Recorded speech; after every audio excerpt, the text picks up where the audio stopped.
Olá pessoal, eu sou o Ângelo, professor de Biologia, aqui da Qualifica EAD para mais uma aula de Biologia para você.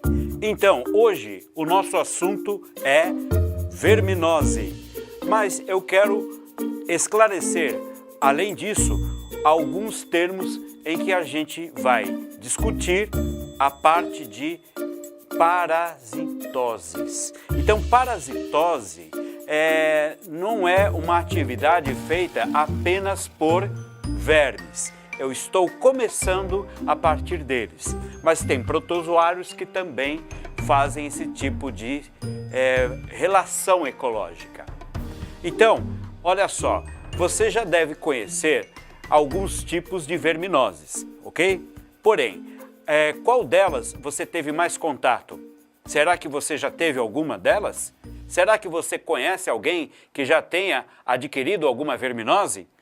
Pois é, dependendo de onde você mora, dependendo de onde você viajou para passear, para ficar um tempo, de repente você teve contato com algum tipo de verminose.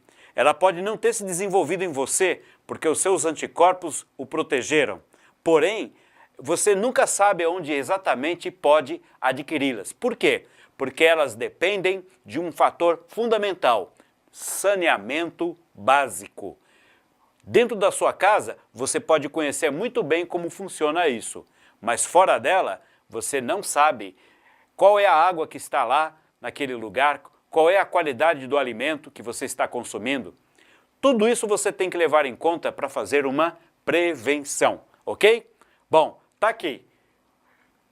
Numa cabeça de criança, a imaginação vai longe, mas eles sabem que, como se fossem monstros, os vermes fazem mal. Então vamos estudar esse tipo de relação entre os seres vivos, ok? Bom, doenças causadas por vermes. Os vermes causadores de doenças são parasitas, tá? Parasitismo é uma relação ecológica, né? O parasitismo é uma relação entre seres vivos de espécies diferentes. A gente chama isso de relação interespecífica. Espécies diferentes se juntam. Um deles vai obter alguma vantagem, o outro vai obter um grande prejuízo. Aquele que obtém vantagem é o parasita. Aquele que obtém prejuízo é o hospedeiro. O hospedeiro é aquele que recebe o parasita, alberga ele dentro do seu corpo. O parasita, ele quer um lugar para se reproduzir, um lugar para morar, né? E um lugar para se alimentar. Então, ele está conseguindo o que ele quer, mas em troca, ele está prejudicando aquele que está recebendo. Então, essa é a forma de agir de um parasita, ok? Então, vamos seguir com alguns casos de doenças formadas ou causadas por vermes que são muito frequentes aqui no Brasil, tá? Bom, para começar, a pessoa que recebe o verme, ele a hospeda. Então, ele é um hospedeiro. O hospedeiro é um ser vivo que recebe o verme, tá? O hospedeiro, ele vai ter a capacidade de albergar aquele verme, de recebê-lo por um tempo indeterminado. Ele pode até morrer com aquele parasita, ou não. Então, o hospedeiro pode ser eu, pode ser você, né? Qualquer um de nós pode receber uma carga de parasita. Então, o hospedeiro é aquele que recebe um parasita. Exemplo, um ser humano, tá? Então, isso é o que causa a doença no ser vivo. Bom, vocês estão vendo aqui essa imagem. Essa imagem, né, esse corpo amarelo meio retorcido, é de um verme, tá? Então, nós vamos começar a discutir alguns filos importantes, né, que têm vermes causadores de doenças por parasitose. Esses vermes, eles sobrevivem dentro do nosso corpo e eles consomem uma parcela do alimento que nós comemos. Esses vermes podem entrar pela boca ou podem entrar pela pele, dependendo do seu gênero e espécie. Então vamos organizar dessa forma. Bom, para começar, aqui a gente tem uma tênia. Você já ouviu falar em solitária? A solitária, ela é um verme muito grande, um verme que tem como hábito parasitar o intestino da gente. Esse verme, ele vive sozinho, daí o nome, solitária. Mas isso não quer dizer que você engoliu um único verme. Esse verme, ele entrou em você através do alimento, tá ok? Esse alimento foi consumido de uma forma irregular. Como irregular? Você consumiu um alimento mal preparado ou você consumiu um alimento mal lavado.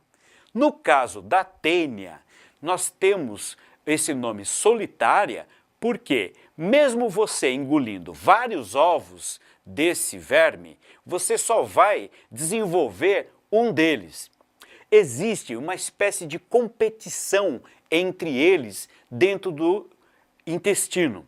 É lógico que isto é uma espécie de seleção natural, em que apenas a tênia mais forte, a tênia mais resistente, ela vai conseguir superar as outras. No final das contas, o nosso intestino só tem espaço para uma delas, né? Daí o nome solitária. A solitária é um verme do tipo plateuminto, tá?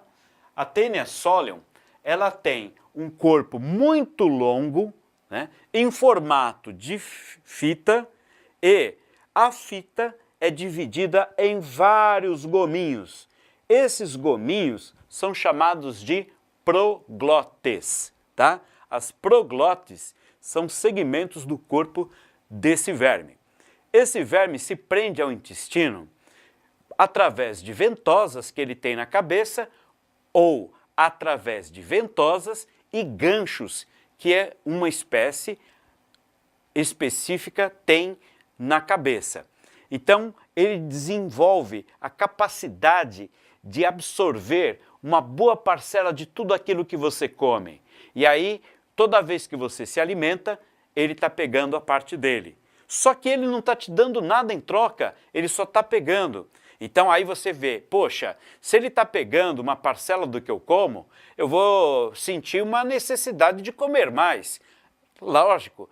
Porém, você, ao invés de se nutrir mais, você está se desnutrindo. Por quê? Porque se ela está pegando um pouco da sua comida e não está te dando nada em troca, você está comendo mais, mas não está resolvendo nada.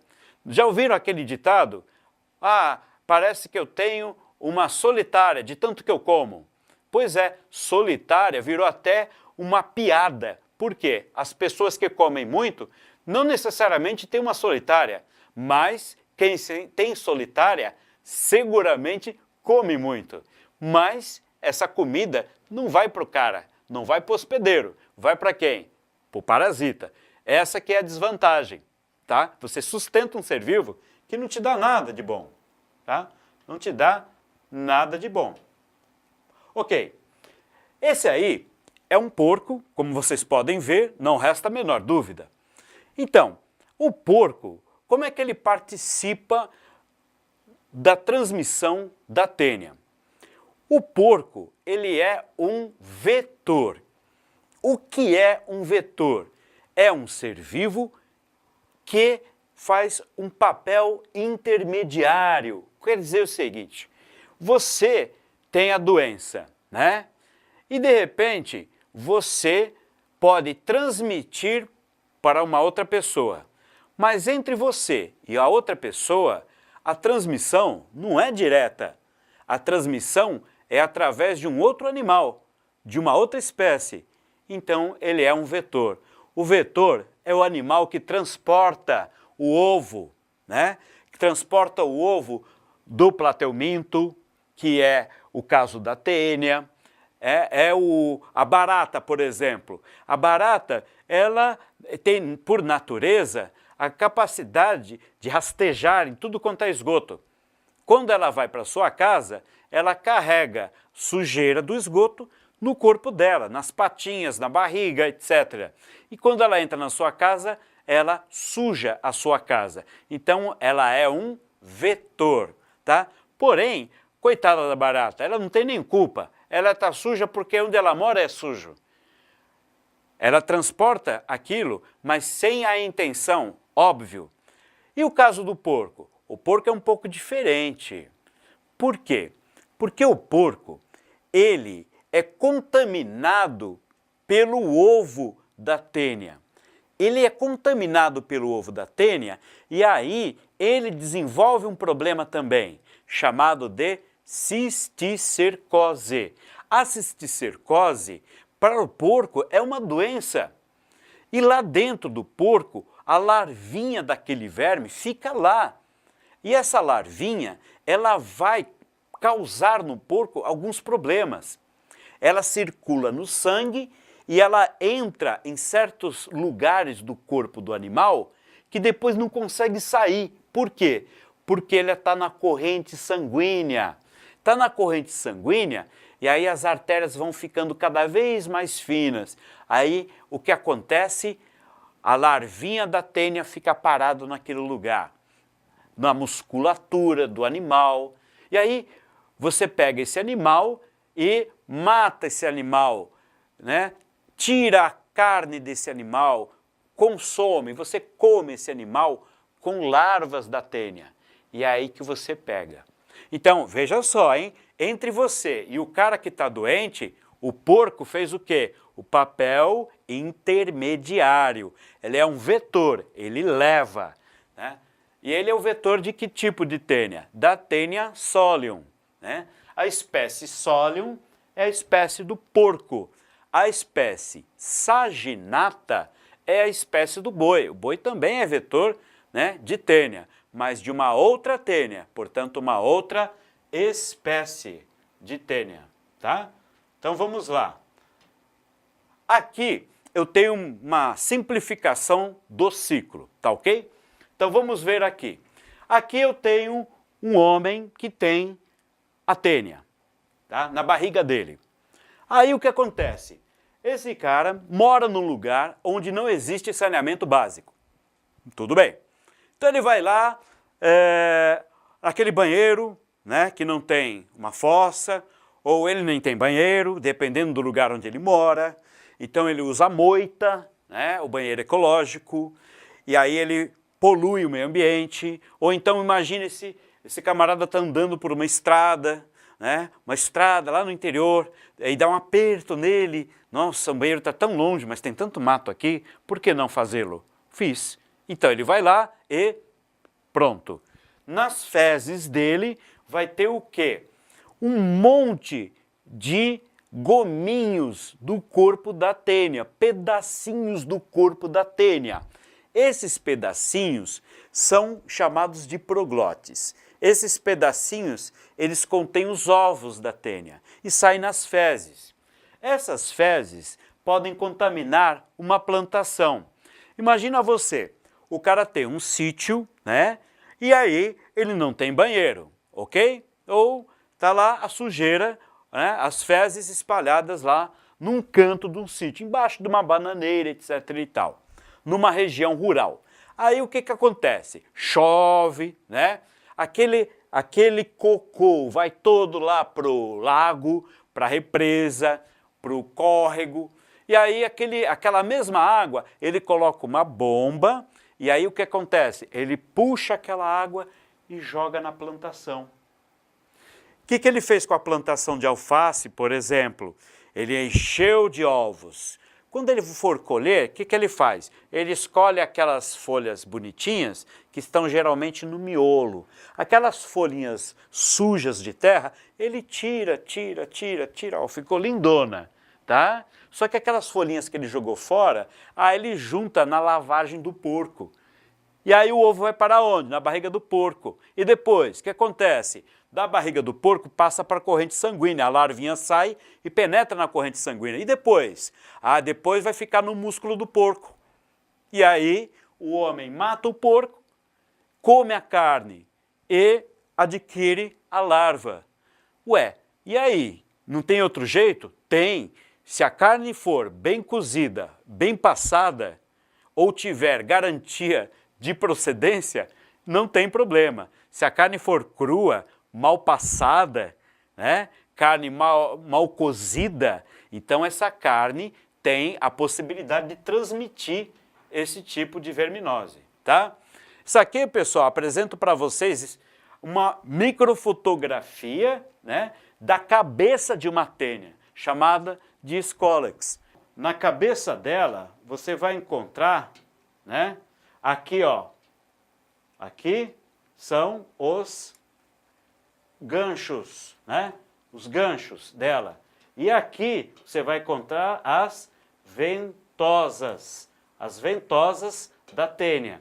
A tênia do porco é mais difícil de tirar do que a tênia do boi, porque a tênia do porco tem a coroa de ganchos para agarrar no teu intestino. A do boi não tem, só tem as ventosas. Portanto, é mais fácil da gente curar. Tudo bem? Bom, seguindo, essa imagem mostra o quê? O cisticerco fica dentro da musculatura. Então isso aqui, pessoal, é uma doença, na verdade, né? Aqui você tem pequenas, vamos dizer, larvas do verme, né? Que são chamadas de cisticercos, né? Esses vermes jovens, chamados de cisticerco, provocam uma doença chamada de cisticercose. É mais perigoso você ter a cisticercose do que ter a própria tênia, porque a tênia fica na barriga. A cisticercose acontece em qualquer músculo do seu corpo. Ela viaja pelo seu corpo, pode atingir o cérebro, pode atingir o olho, pode atingir o coração, pode atingir o fígado, enfim, ela pode causar diversos danos dentro do seu corpo. Então, esse tipo de estrutura é tão prejudicial ou mais prejudicial do que você ter a própria tênia, tá? Bom, esses cisticercos podem causar danos, por exemplo, como nessa imagem, cada buraquinho que tem aqui é um buraquinho formado por uma larva. Então, essa cisticercose causou diversos buracos dentro do cérebro desse indivíduo. É uma das causas importantes da cisticercose. Então, é fácil de você, talvez, entender que a teníase é uma doença, a cisticercose é outra. Ambas são causadas pelo mesmo parasita. Qual parasita? A tênia, tá? Então, a tênia solium é do porco, a tênia saginata é do boi. Você comeu a carne do porco contaminado pela larva, você vai ter tênia na barriga. Se você comeu a folha, né, da verdura contaminada, então você vai engolir o ovo. Aí você que vai ter a cisticercose, que era o porco que tinha. Tá ok? Então, um único parasita causa duas doenças, ok? Pessoal, um forte abraço e até a próxima!